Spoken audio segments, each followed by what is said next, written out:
Јавно искажаниот збор, кога е подкрепен со конкретни бројки, тежи. Особено за тема од значаен интерес за граѓаните во време на пандемија и болест од која секојдневно умираат десетици луѓе.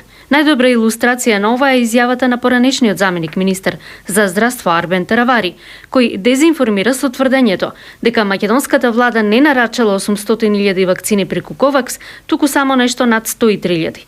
Теравари всушност го гледал планот за Македонија за распределба на вакцините за првиот квартал од оваа година. Тој вели: "Јас го проверувам. Сега го гледам системот Ковакс на телефон и ги гледам броевите дека Македонија е во системот Ковакс." Министерот рече дека нарачавме над 800.000 вакцини преку Ковакс и сега гледам, резервиран број за Македонија е 103.200 вакцини, рече Теравари на Алсатем.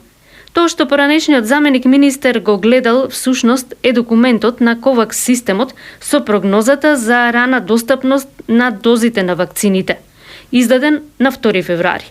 Во објаснувањето се вели дека овој документ содржи информации за индикативна дистрибуција на вакцините во првиот и вториот квартал од годината. Понатаму се објаснува терминот индикативна дистрибуција, која, како што вели, со цел да обезбеди привремени упатства за учесниците во ова, нудејќи планирање сценарио за да овозможат подготовки за конечна распределба на бројот на дози, што секој учесник ќе ги добие во првата рунда на дистрибуција на вакцините.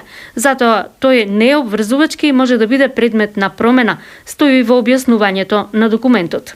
Во овој документ со проекција на можна распределба на вакцината против коронавирусот за Македонија, навистина стои бројот од 103.200 дози, но тоа е само потенцијален план за распределба за македонските граѓани од дози за првиот квартал од годината.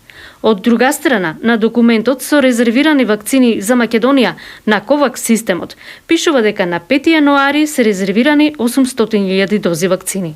Теравари кажа дезинформација, додека новинарите ја пренесоа без проверка. Задача на новинарите и медиумите е кога пренесуваат вакви изјави да проверат и со тоа да ја остварат својата улога во општеството.